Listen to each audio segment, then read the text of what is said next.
I'm Catherine Barrett Gaines. You're listening to Gaines on Gaines on Radio 1240 WCEM AM, streaming at radio1240WCEM.com. I'm talking. Okay, so here's the story. I was sitting at the Bowie State MARC commuter rail station, and I was reading a book to my little goddaughters.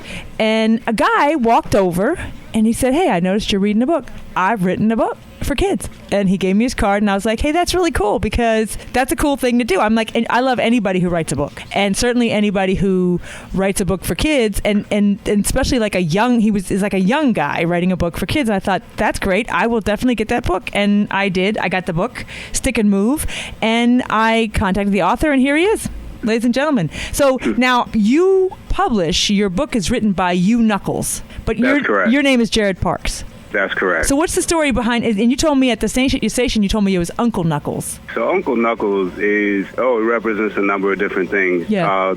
The Uncle Knuckles came out of Uncle Jared, but because I travel a lot, and my nieces and nephews, as they were growing up, when I would come home, maybe the youngest one wouldn't remember my name, so I would say Uncle Knuckles Sandwich, right? And so out of Uncle Knuckles Sandwich came Uncle Knuckles, but it also represents my uncles as well, and the uncles that were in my life, and really the tough love that they showed in terms of being very compassionate, but also being very holding you accountable. So the same uncle that would come around and build you up and say, "Hey, here goes the great JP," you know, which is very powerful, you know, to build up those kind of ideas in yourself. But they would also come around and say, "Hey, tighten up, JP." You know, that would be, "Hey, you need to get your thing together." So that's where it came out of. And then also when looking back at in my youth, I was heavily influenced by the Fat Albert and the gang folks, and they actually had a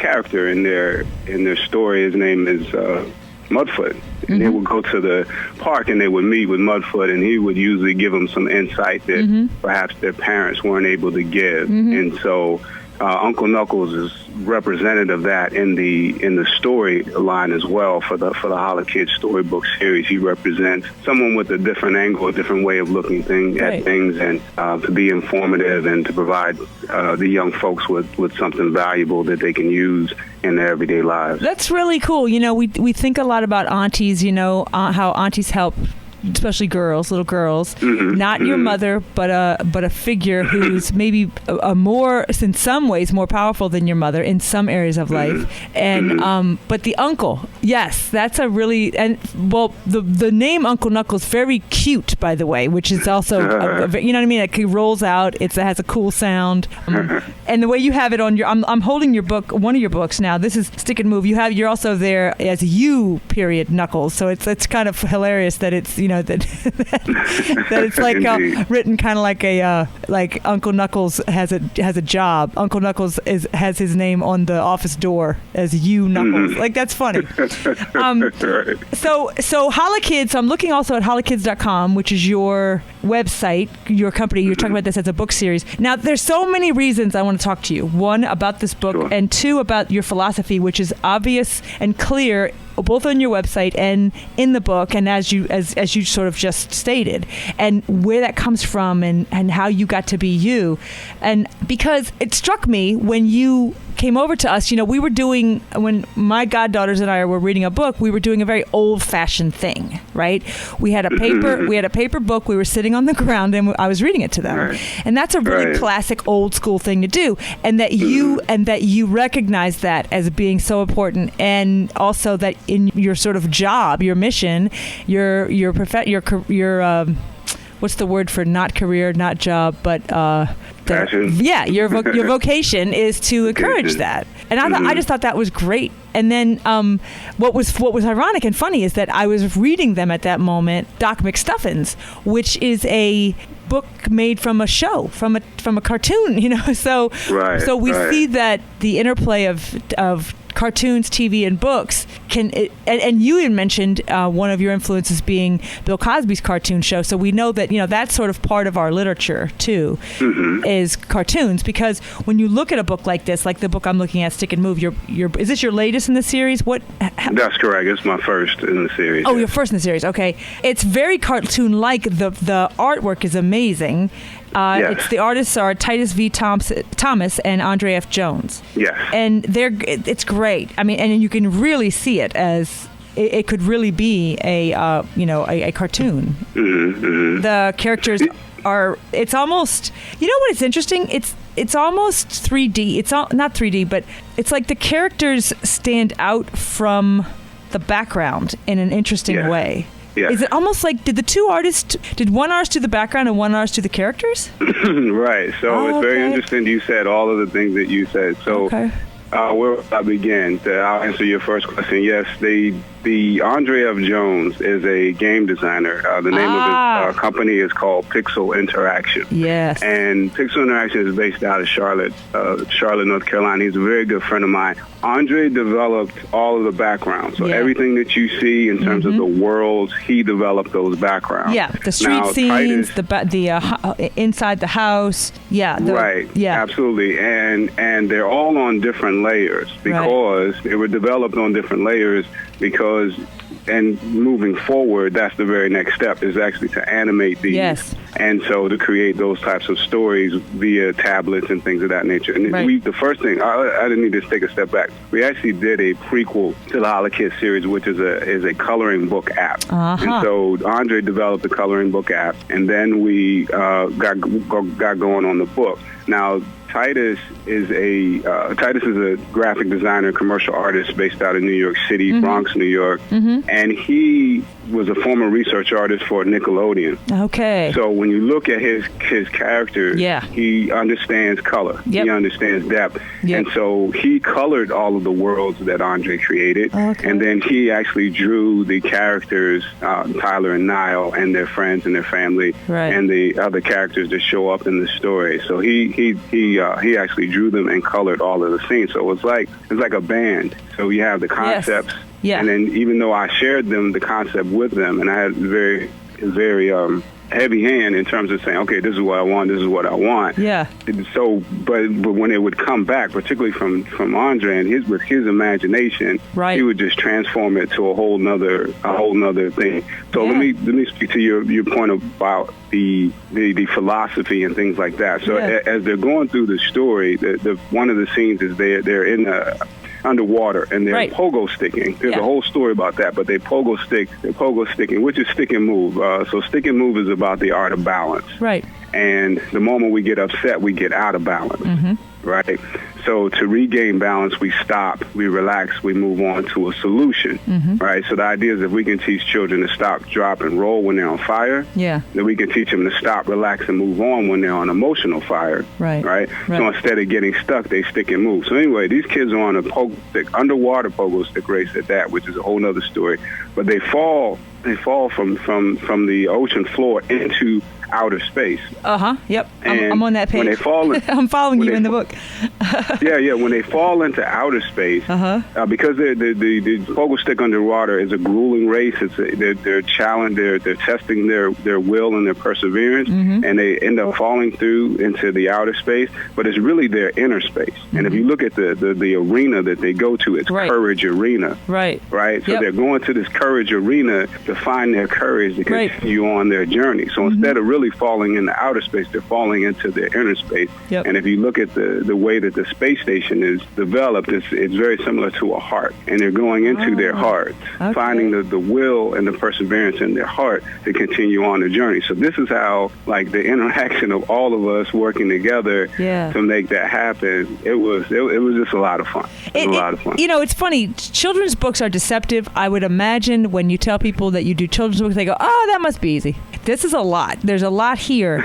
And they're much more, the word is complex, but they're much more involved than people imagine. And if you have children and you go to libraries and you pick up children's books on a regular basis, you start to see what makes one good and what makes one not good. You can instantly see this is no good. And you can see the ones children want to read over and over, and you can see why. And especially the ones where if you look at their eyes while they're reading it, or while you're reading it to them, they see their eyes moving around the page and getting educated on, especially if they don't know how to read, understanding the story by looking at the pictures.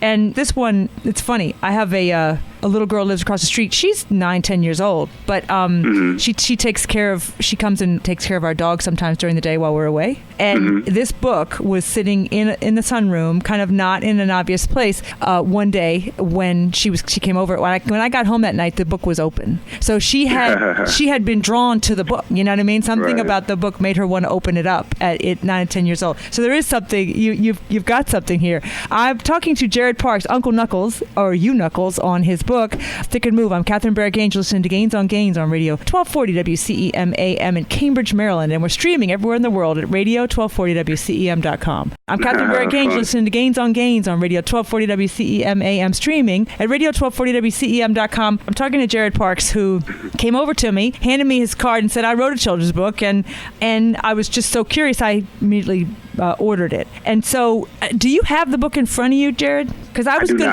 If you don't, would you mind if I read it? If I read it to the audience, because I think that would help us talk about the philosophy, even though the audience won't have the pictures, obviously, which is really important. But this is the part you contributed, right? The actual story, the words, right? You're the author. Yes.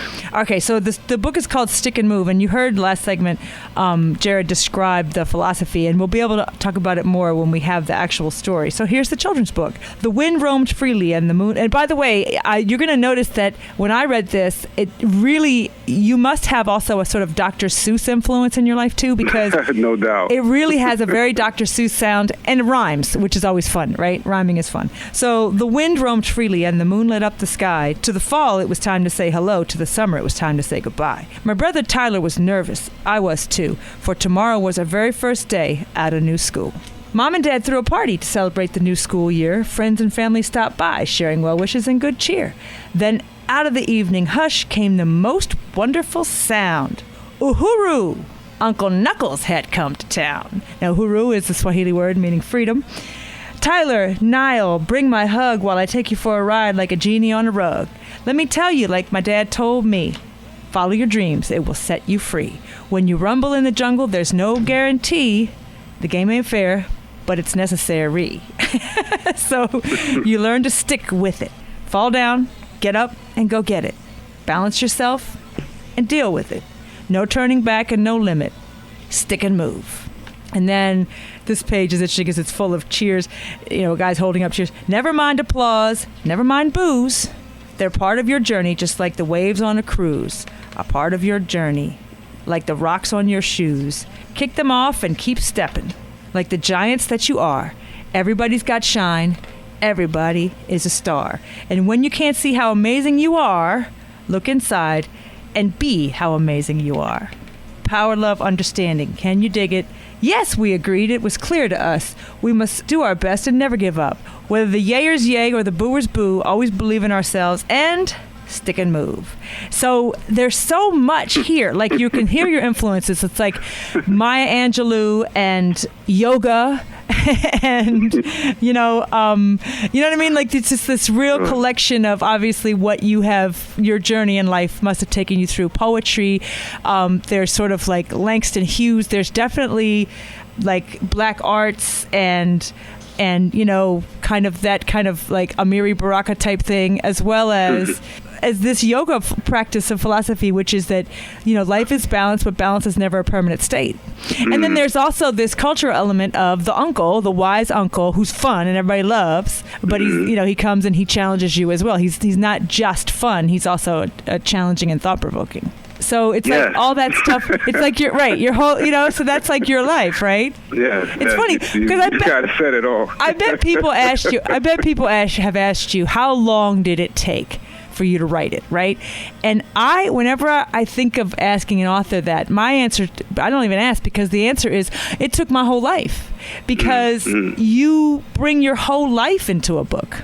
Yeah, I agree with you there. It physically took a few years to get it done, but that evolution started much further and much deeper. And you mentioned about the uncle, and also at the beginning of the story, it's the family together that gathered around to create this environment to encourage the children in a back to school pep rally type of feel to help encourage a sense of excellence. So it's the family and the uncle and then the children, and it's showing this mighty river of progression, because he says, let me tell you like my father told me. Right. You know, so it's just Handing like they're passing down this wisdom and this information. And you mentioned earlier that you were sitting with your godchildren reading a book, and that's so powerful. And even though these are children's books, they're really family books. This is supposed to be a family experience, and that family experience is something that was impressed upon me. The book that really stands out for me is The Little Red Hen, and my mother used to read that to me a lot, a book about perseverance. And when you have imagination, you're going to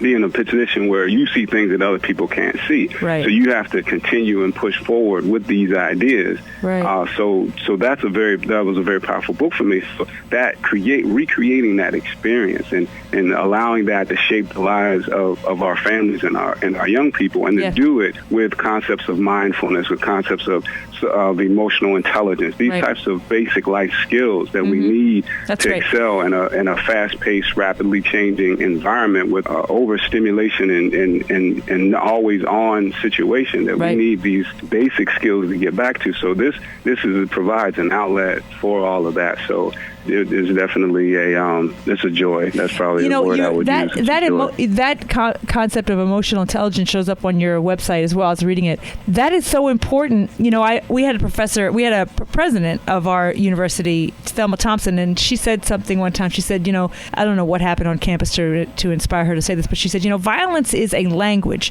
and it's what people will speak when they have no other language. And so what emotional intelligence and the philosophy you're talking about is a way to speak, a way to behave, without which then we could resort to things like road rage and anger and throwing things because we don't have a way to express. Or like you said, what is it? Stop, relax, and move. What is it? What's those three? Right. So it's excuse me. So it's stop, relax, and move on to a solution. Right. So we need to be able to, in the moment, switch gears. Yeah. In between the stimulus and response, there's a gap. Yeah. And that gap is where we want to be, with a place where we can switch gears and create a situation out of our bigger vision for ourselves. Right. So by stopping, relaxing, and moving on to a solution, then we can do something, whether it be, somebody took the last crayon that I wanted, maybe somebody stepped on my shoe, whatever the situation could be. And it's so interesting you use the word language, because really emotion is the language of the world. Like that's how we give and take from the world. There's no other way that we exchange with the world other than through emotion. Right. And so, the president was right on in terms of, yes, this is our language. This is how we speak. So it's very critical to have literacy in this area so that we could manage ourselves in a more harmonious way. Yeah, and it's such a great thing you're doing. Like, what a great way to contribute to our society by creating, not just a book, but a way of, promoting a way of being and a way of responding and a way of articulating with the world. That comes down to pulling a child on your lap, because, that's really where they learn. I know this from reading to little children. They pick up so much from a little short book. It only takes a few minutes to read a book to a child, but it means so much. It's a giant thing in their lives. They fall into it, and also they associate reading with love and affection, which is a huge gift to give to a kid. But also that you have given so much, knowing that this is a really productive thing. Now, I'm going to ask you a couple things, but I want to ask you about these characters. Nile like the river, and Tyler.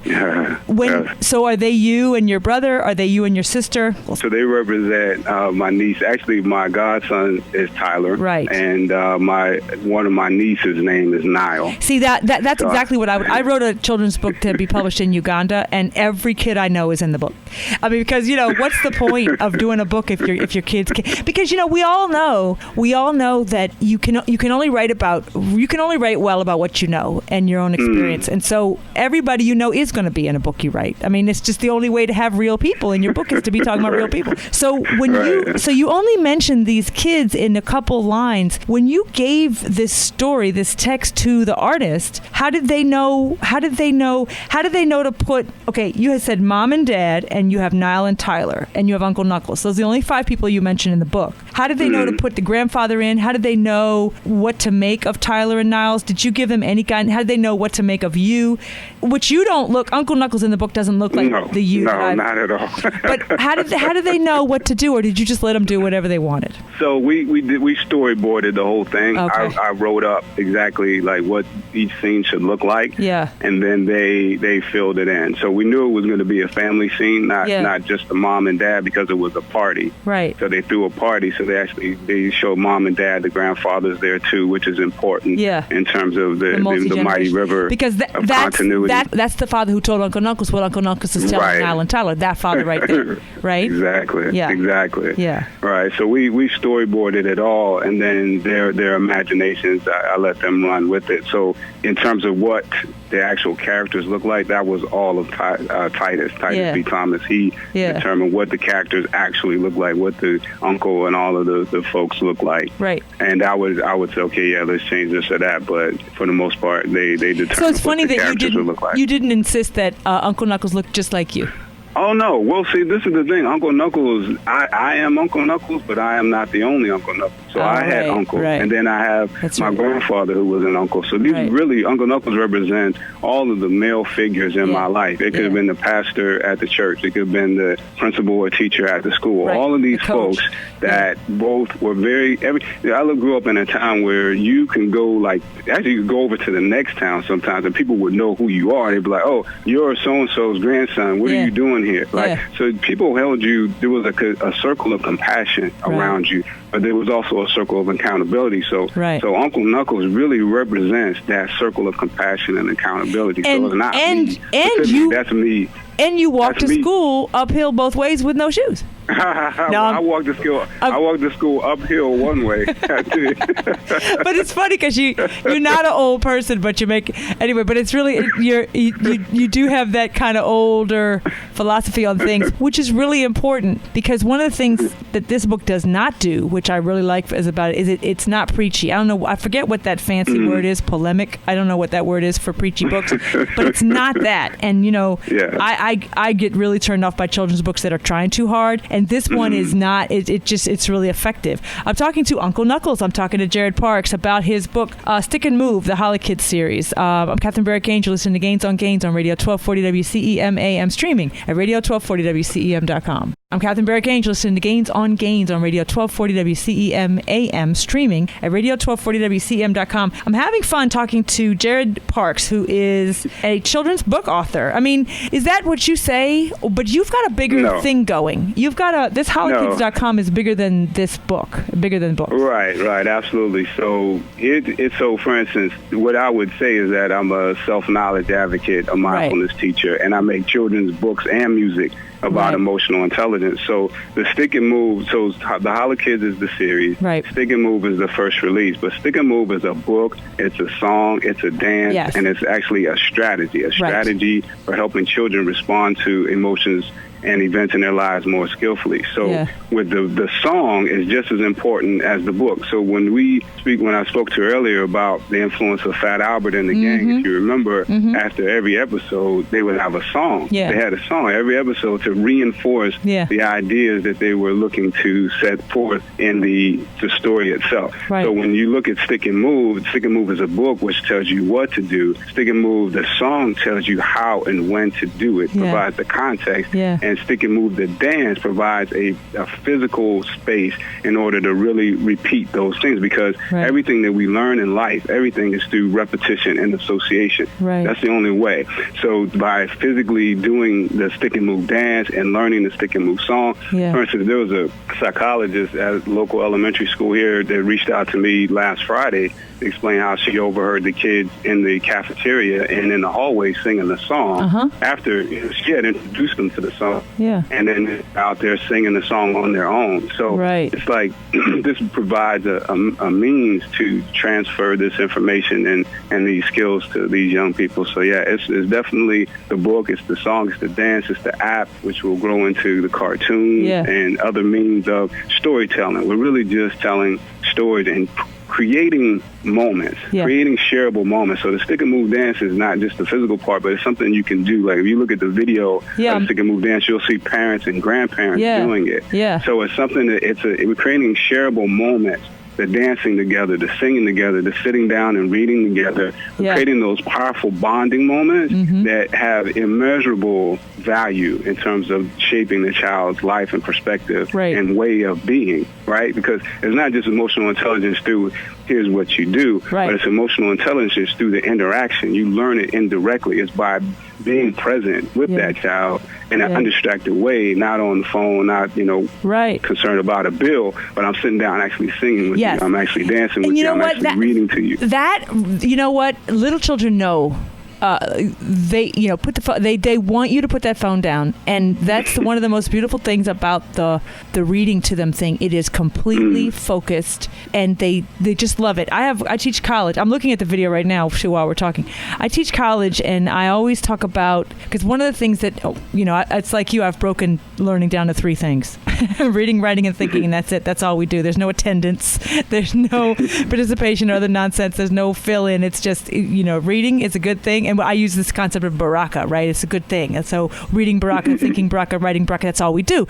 And there's nothing else. And so we talk about how reading, my syllabus is full of enjoy the chapter, enjoy this book, enjoy these. And I don't say read it, I say enjoy it. And they go, what if we don't? And I say, well, then do. Because enjoying is a choice. It's not something that happens to you. It's a choice. You choose to enjoy something.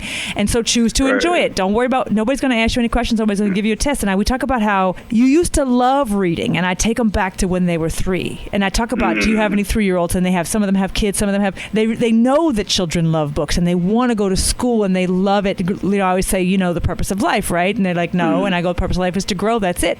And so that's what children do, and they love it. And then I had them write last week, well, what happened? At what point did you lose the love of reading and love of growing? Like at what point? And it's usually when testing comes in and when we start to threaten and judge children. And the cool thing about reading to kids is there's no test afterwards, and please don't give your children a test. And you'll ruin everything, and you will just ruin everything. So it's interesting that you have gone back to that even in your own mind in order to create this, because you can't create any of this stuff without taking yourself to another time in your life, or really studying the little children in your life to see what it is they love and what they love to connect to you over. Right, little children will ask you for a phone. They will say, "Can I use your phone? Can I take your phone? Can I have your phone?" They want to play with the game, but they would also they would happily give you that phone back if you said, "I'm gonna read you a book." Right, indeed. Yeah, it's interesting you said that. Yeah, you have to do both of those things. Go back to what really clicked for you. What are the things that you remember? Was it playing video games? I mean, sure you remember some of that, but I think the most important things you remember are those moments of connection. Yeah. Those moments. And so you're looking at that, and then it's funny because as you have these young folks in your life, you're trying to teach them something, but the funny thing is everything you try to teach them, they're teaching you.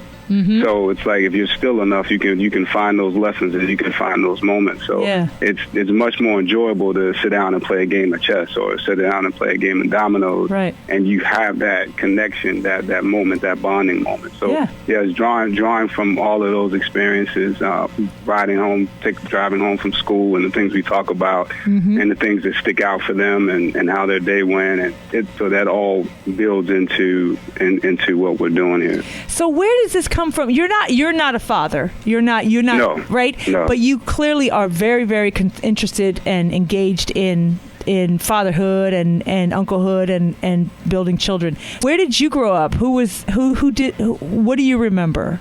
You said you grew up in a town where everybody, you must have grown up in a small place. Right. So I grew up in a steel town in western Pennsylvania, about 60 miles north of Pittsburgh, in the Shenango Valley, which is west of the Allegheny Mountains. Yeah. And it was a town that was founded in the early 1900s, and it brought a lot of people from down south to come and work in the steel mills, and also a lot of people from Eastern Europe to come and work there. So it was a very diverse area. And the thing is, in that particular, because people have big families, and so like your grandparents knew each other. So and your great-grandparents knew each other. So I lived in a place where when you would go, wherever you would go, it seemed like at least somebody would know who you were, or would know somebody who knew who you were. And the people would just hold you accountable. Yeah. So it's like when you look at the people in my life, whether it be my father, my uncles, my grandfather, or even just other figures, they didn't even have to know you directly. It could have been a friend of my uncle, but they would hold you accountable for whatever there was. So it's really, it's a river. It's just that's the big thing. And actually, we have a river,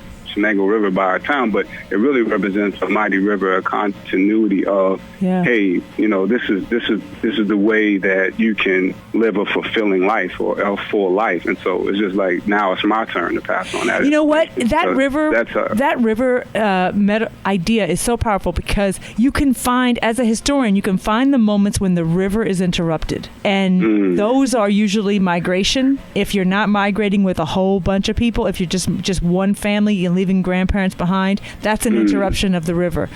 Technology interrupts the river, like where culture changes and we're no longer reading. Now we're putting you in front of the television, even though television also tells great stories. But or we're handing you a video in a game instead of talking to you.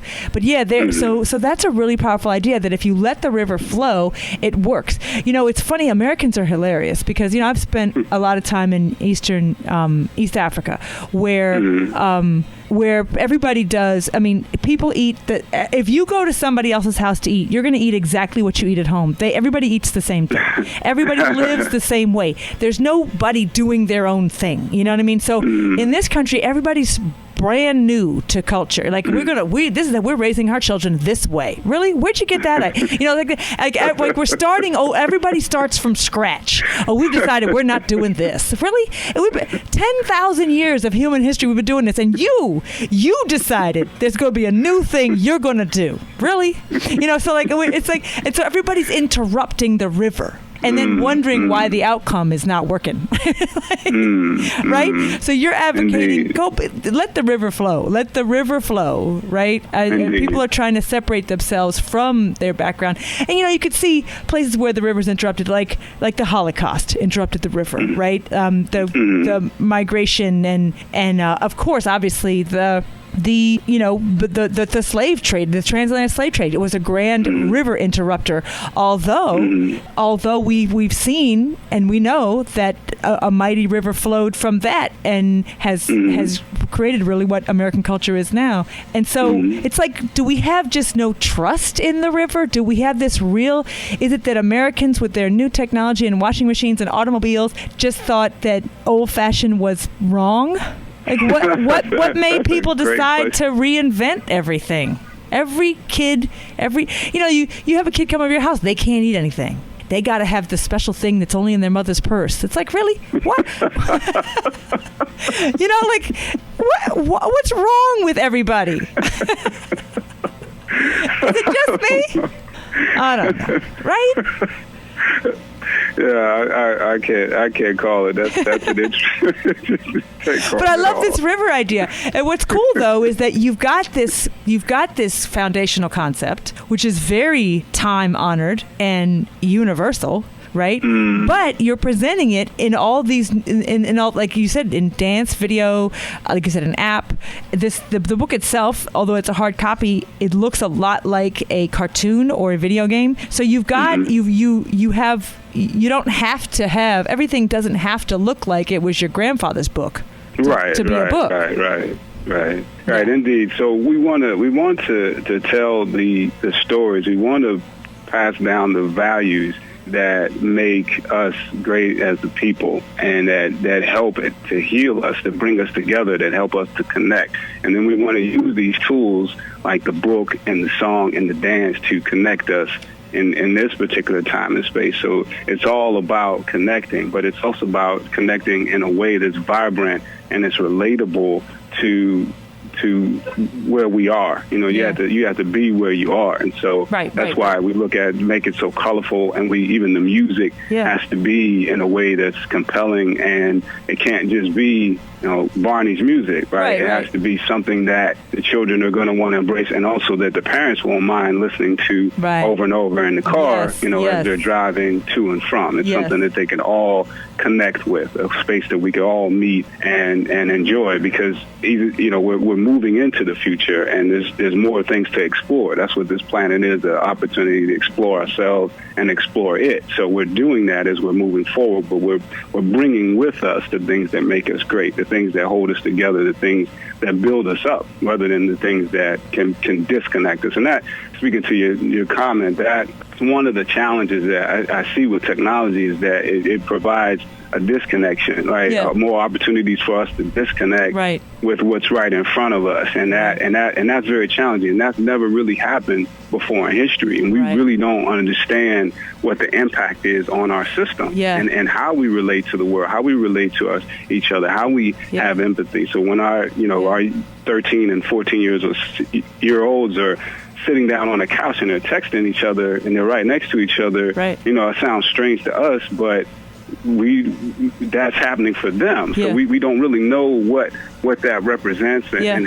what that does for our systems and how we relate to each other. And so I think that provides a challenging position to be in, and we have to be aware of that and look at ways to connect anyway. We want to use this new technology. It's great. It can be great for connecting, but it could also disconnect us. So we need to do the things, be very deliberate about doing things that connect us, right? Yeah. Now, you mentioned empathy. Let's talk about that when we come back. That's a really important concept. I'm Catherine Barrett-Gaines. You're listening to Gains on Gains on Radio 1240 WCEM AM, streaming at radio1240WCEM.com. I'm Catherine Barrett-Gaines. You're listening to Gains on Gains on Radio 1240 WCEM AM, streaming at radio1240WCEM.com. I called this show Gains on Gains. For that second Gains is GAINS, because my whole thing is about learning. I personally, I don't. This show is not my job. It's fun, and everything I do, I want to learn. I want to know. I think people are interesting, and the things that people do. And there's this guy at the train station who turned out to be absolutely fascinating. So you mentioned empathy. One of the things that we know, this is what we know, is that reading teaches empathy, and empathy is the key ingredient for a member of society who's not going to kill you, and who's not going to hurt you, and is not going to, shimmy through your kitchen window in 3 o'clock in the morning, or shoot your dog, or, run into you and keep moving. That empathy is that thing. And empathy is the ability to see things from someone else's point of view. And children are not born with it. And it's a developmental. It's part of the developmental process in a human being. And if you skip it or miss it, you can be a sociopath, and in very many degrees. And we have lots of sociopaths. And so, for instance, the way I came to it was I was teaching at a prison down on the Eastern Shore here, ECI, and I understood that, and from reading books by Wilbert Rudeau, who spent most of his life at Angola State Prison in New Orleans, is when he started to read books. He committed his crime at a very young age. And when he started reading books in prison, he realized there's other people in the world, and they have feelings, and he started feeling very, very bad about his crime. And the key to him was reading a book so that somebody else's point of view could be what was there. And that is what books are for. That's what books do. Books allow children to transport themselves out of their own reality into the reality of another person, and that makes them instantly better people. Now, how did you come to know that? Were you read to as a child? Did books figure out big in your life as a kid? Yes, absolutely. So I was fortunate in a number of people who had parents or mothers or fathers who sat down and read to them, and that really impacted my view of the world. How did you know? When did you know that? At what point in your life did you look back and say, aha, that was big? It wasn't right away, right? It was normal for you to be read to. But at what point did you look back and think, whoa, that was really special, that I was lucky to have that? It's funny. It's probably when I really started thinking about writing the book, and then the memories began to really flood in. So it's at that point in time, it wasn't that I set out to write the books to create the opportunity that, for empathy, but I set out to write the books for a broader picture. But I realized in that moment, as I began researching, that these are the moments in my life. These were the most powerful and shaping moments in my life. And here I had an opportunity to create those for other people. And I just found, wow, like this is just bigger than even what I had thought of originally. It really is. I mean, the more I think about it and talk about it, there's nothing bigger. Like we never buy children any gifts except books. That's the only thing we give children. And it's funny because the little goddaughters always say, "Why do you always get us books?" I'm like, "Because I want you to have big ideas." And like that, they want to keep checking and asking. Like I've told them, like you're never going to get anything from me but books or theater. We take them to the theater, but that's it. Like it's always ever only going to be that because I can. You know, and that's what I'm going to do. I'm not going to buy you a hunk of plastic. I'm going to get you a book. And so it's I think it's such a huge intervention. A book is a giant intervention in a child's life. Absolutely. Yeah. And so you just couldn't have picked a more powerful way to influence society. You couldn't have, I don't think. Right? I agree with you. I agree with you that and music. So I agree with you on the book side. The music, book piece is critical, and I think the music enables us to bring it together as well. Absolutely. But absolutely. Yeah, music too. Yeah, they the stuff they learn to sing, they love it. They learn every word of whatever song they're singing. They learn every word of it, and so it's funny though. And you mentioned theater too. That is powerful as well. Yes. Absolutely. Oh my gosh, they lean in. They absolutely lean in. And I keep paging through as we're talking. I keep paging through this book, and I can imagine this is one of those books that you can read over and over. And I think it's because of the art. There's so much to look at on each page, and you realize that everything in this artwork is purposeful. It's not just somebody painting a picture. Everything has a meaning. Everything has a reason for being there. And I would imagine what I'm thinking is every time I read it, I will understand a little more about why this is there. And I would imagine too that a little kid would point it out to me, that what this is, why this is there, what that means, and they would see something in the real world and say, yeah, that's like in the book. Right. You know what I mean? Because it's really some of these pictures. Like I'm looking at this one, the Courage Arena, right? Where they are pogo sticking in. They're not underwater. Wait, are they underwater? No, they're out in space, and so they've got the space bubbles around their heads, right? The helmets, and there's all these things floating around in space, and none of them are random.